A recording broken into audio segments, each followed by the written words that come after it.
Assalamualaikum warahmatullahi wabarakatuh.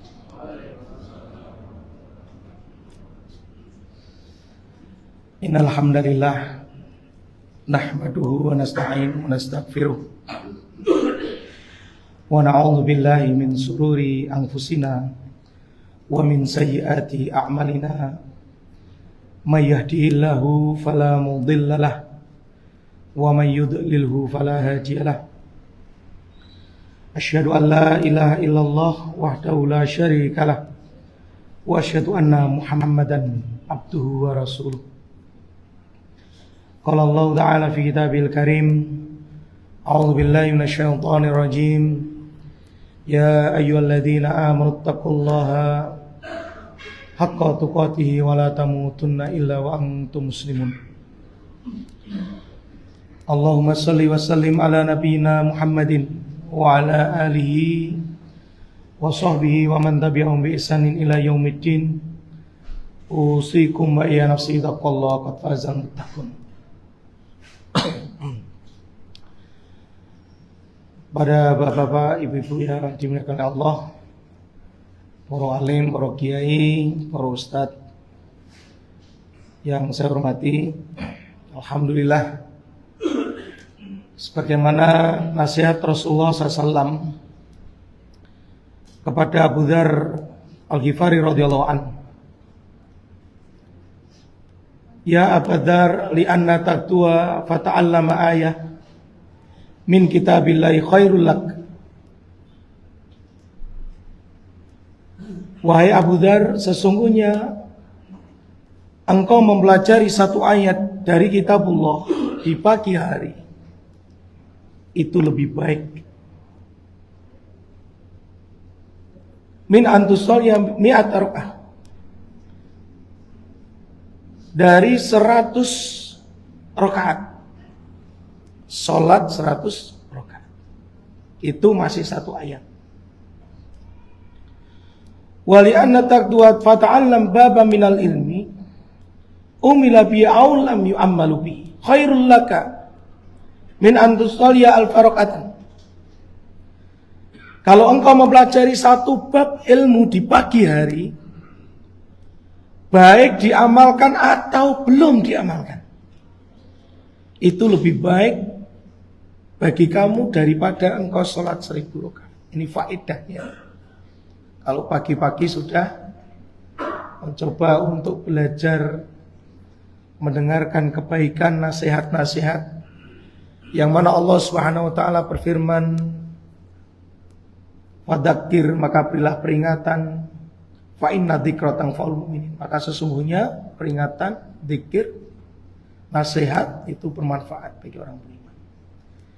Yang menjadi persoalan atau pertanyaan bagi kita adalah kita sudah sesering mungkin untuk mendengarkan nasihat, akan tetapi manfaatnya yang kurang. Ini persoalan, ada apa ini? Ada kesalahan apa?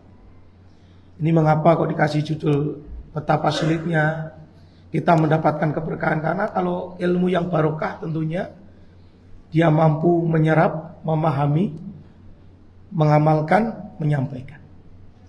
Itu kalau kita mau pakai kesempurnaan di dalam keberkahan yang diberikan oleh Allah Subhanahu wa taala. Bahkan Rasulullah SAW sendiri sudah mengatakan, man salaka tariqan yaltamisu fihi ilman sahalallahu lahu bi tariqan ilal jannah. Hadis ini juga sudah begitu banyak sering kita dengar. Barang siapa menempuh satu jalan dalam rangka untuk mendapatkan ilmu, maka Allah akan mudahkan baginya untuk mendapatkan jannah. Jalan menuju jannah. Berapa banyak orang yang menginginkan jannah akan tetapi malas di dalam rangka untuk mendapatkan ilmu. Jangankan kok jannah yang gaib sifatnya, ilmu dunia saja harus, maksud saya pekerjaan dunia saja harus menggunakan ilmu. Kalau bahasa saya, misalnya begini, ada orang misal nyuruh saya begitu, ya Ahmad, itu ada tanah, kamu lubangi 1 meter, kedalaman 1 meter, saya gaji 1 juta. Demi Allah saya tolak. Kenapa? Karena saya tidak punya ilmunya. Ya, kalau saya kerjakan mungkin sehari belum selesai karena nggak punya ilmunya. Belum lagi nanti boyoke masuk rumah sakit habisnya lebih dari 1 juta. Tapi bagi orang yang punya ilmu itu setengah jam selesai. Dia dapat uang besar 1 juta.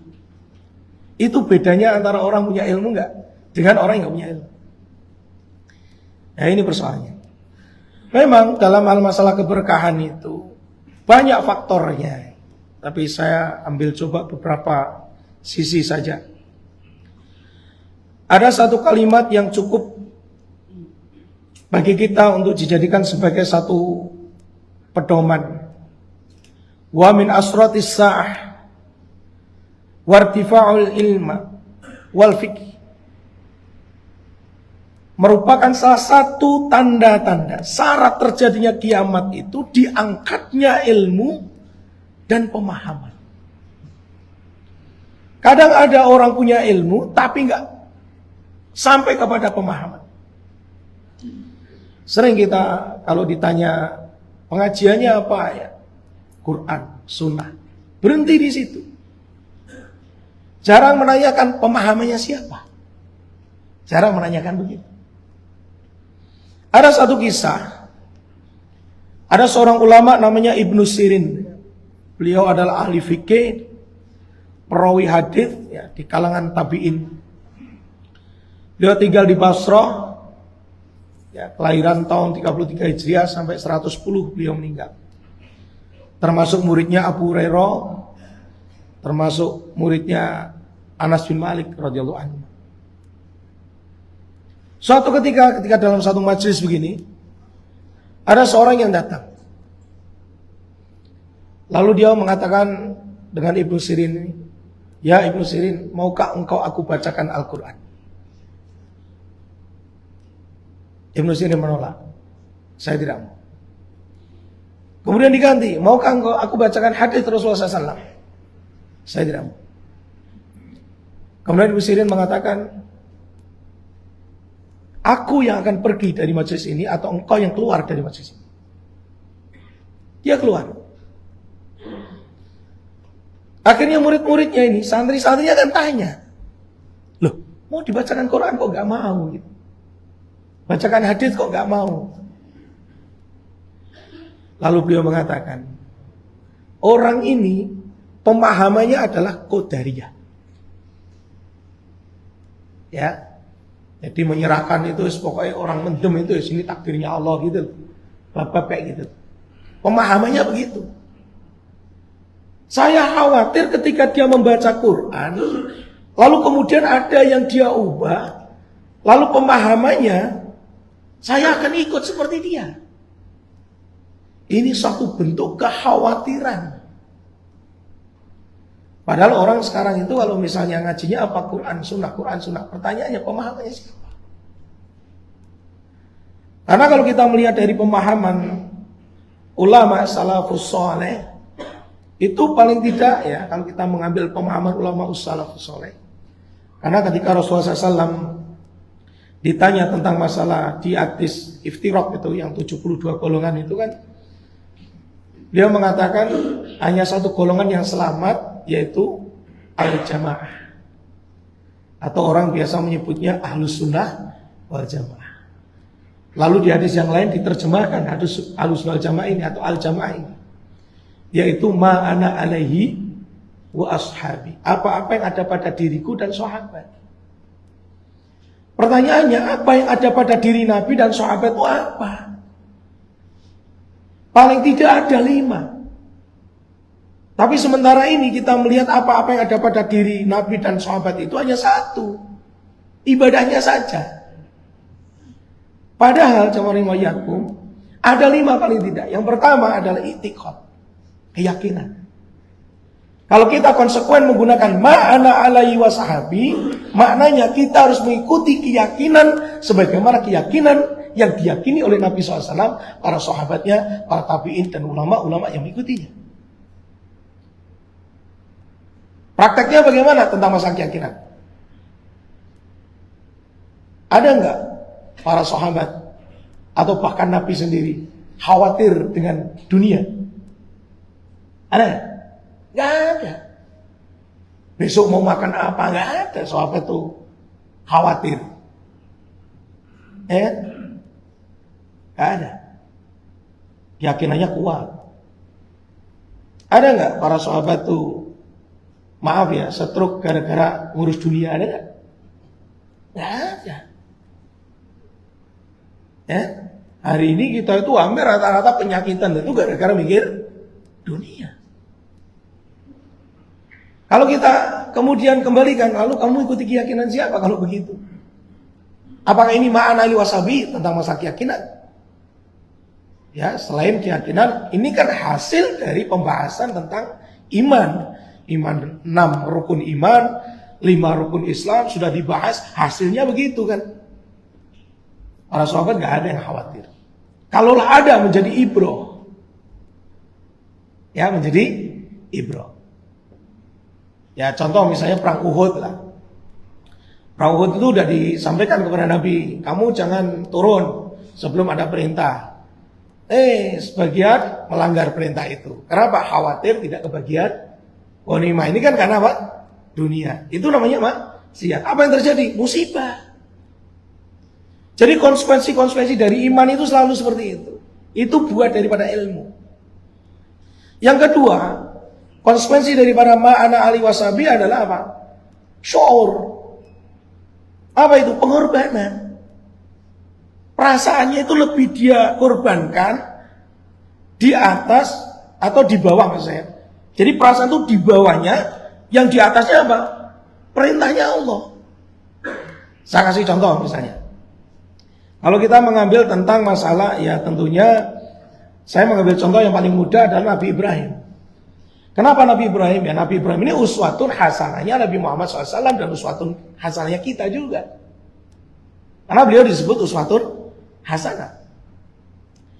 Nabi Ibrahim itu ketika menuju ke satu tempat di Padang, ya di situ Bakatul Mukarramah. Awalnya sekarang jadi Mekah.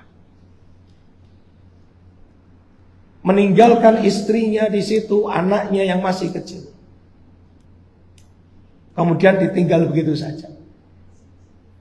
Lalu begitu datang anaknya sudah balik, diperintah oleh Allah untuk menyembelih. Coba, anak sudah ditunggu 80 tahun, begitu menikah dengan Sarah. Ya, Sarah Hajar ya, Sayyidah Hajar. Awalnya dengan Sarah, belum punya anak. Begitu dengan Sayyidah Hajar, kemudian punya anak. Ditinggal di padang pasir. Lalu begitu sampai balik, pulang, diperintah oleh Allah nyembelih. Coba bayangkan, kalau kita lihat dari sisi perasaan. Kalau perasaan itu didahulukan, tentu perintah Allah akan diabaikan. Tapi keyakinan tentang bagaimana Allah SWT perintahkan agar menyembelih anaknya. Lalu kemudian sampai beliau mengatakan kepada anaknya, ya kan? Ya bunayya inni ara fil manami anni azbauka fangdur madza tara. Wahai anakku, aku diperlihatkan di dalam mimpiku, di dalam tidurku menyembelih kamu. Bagaimana menurut pendapat kamu? Anak ini sudah terlatih. Ditinggal oleh bapaknya dan dididik oleh ibu yang solihah. Namanya Sayyidah Hajar. Apa jawabannya? Ya abatif al-matukmah. Wahai bapakku, laksanakan. Tidak banyak cerita, tidak banyak omong. Karena apa? Itu perintahnya Allah. Ini kan membutuhkan sebuah pengorbanan perasaan yang memang harus direlakan. Dia harus lepaskan perasaan itu demi untuk menjalankan perintahnya Allah. Jadi kalau kita mau mengikuti Nabi, bagaimana dengan Nabi Muhammad SAW? Ya sama saja. Berapa banyak perasaan-perasaan Nabi Muhammad yang ditinggalkan. Ketika mau hijrah harus meninggalkan Mekah. Padahal beliau ini cinta tanah airnya. Walaupun tanah air itu diliputi dengan penuh kemusyrikan, tapi cinta tanah airnya. Karena perintah Allah harus hijrah. Ini namanya ma'ana ahli wasabi. Yang dalam konteks ini berarti ada perasaan yang harus dia kalahkan. Yang ketiga ada fikroh, cara berpikir. Bagaimana cara Nabi Ibrahim ketika diperintah? Ya sami'na wa ata'na. Ya kan? Ketika diperintah untuk nyembelih anaknya. Begitu Nabi diperintah untuk hijrah, ya sami'na wa ata'na. Enggak pikir panjang. Itu cara berpikir. Artinya Pak, kalau ada yang datang dari Allah, ada yang datang dari Rasulnya, ya kita tinggal sampu wa ta'ah. Walaupun maaf, dalam hal masalah mentaati itu, kadang-kadang kita sesuai dengan kemampuan masing-masing. Contoh masalah poligami misalnya. Poligami itu kalau dari sisi sunnah fi'liyahnya Nabi, itu sunnah Pak. Karena Nabi mengamalkan. Berarti yang istrinya satu bid'ah begitu. Kan enggak begitu cara berpikirnya. Ya kan? Ada batas-batas di situ kan, ada fikihnya. Sehingga bagi orang-orang yang diberi kemampuan oleh Allah, ya silakan mengamalkan. Bagi yang belum mampu atau tidak ingin mengamalkan, ya tidak usah mencela. Bahkan berdoa kan begitu, atau mendoakan. Kan sikapnya begitu dengan sesama muslim. Kalau kita memang, apakah ada para sahabat yang mencela orang yang poligami? Tidak ada. Ya kan? Dan tidak semua sahabat juga berpoligami kan? Itu menunjukkan apa ini? Menunjukkan ma'ana ahli wasabi itu ya seperti itu. Akhlak yang dia tunjukkan. Yang ketiga, jadi yang pertama i'tiqad, yang kedua syu'ur, yang ketiga fikrah. Yang keempat itu ibadah. Sholatnya seperti Nabi, puasanya seperti Nabi, pakaiannya seperti Nabi, bicaranya, duduknya. Ya kalau memang mampu. Maka Rasulullah SAW mengatakan saddidu wa qaribu wa absiru. Kalau memang mampu persis seperti Nabi, duduknya, berpakaiannya, makannya, sholatnya. Kalau memang tidak mampu, mendekati. Kalau memang tidak mampu mengamalkan lagi, ya paling tidak kalau ada orang mengamalkan seperti Nabi, ya kamu seneng. Kamu tidak mengamalkan berjenggot, ada orang berjenggot, seneng aja, nggak usah mencela. Itu ma'ana alaihi wasabi. Jadi jangan sampai kemudian kita mengukur ma'ana alaihi wasabi itu hanya di sisi ibadahnya saja, tapi ternyata sikap dengan sesama muslim dia lebih tegas daripada sikap kepada orang kafir. Padahal Nabi SAW sendiri jelas dalam Al-Quran, Muhammadur Rasulullah walladzina ma'hu asyidda'u 'alal kuffar ruhama bainahum. Dalam ayat yang lain, adillatin 'alal mu'minin a'izzatin 'alal kafirin. Hari ini kebalik. Nah, kebaliknya ini kan dari mana dia pemahamannya kok bisa kebalik begitu? Terus ilmunya dari mana ini? Lah yang aneh lagi ngakunya Ahlussunnah wal Jamaah. Kan nggak cocok, Pak. Paham ya sampai sini? Yang kelima adalah akhlak. Ini yang barusan saya terangkan itu bagian daripada akhlak. Jadi minimal mengukur makna ahli wasabi itu dengan 5 ini, bukan hanya sholatnya saja.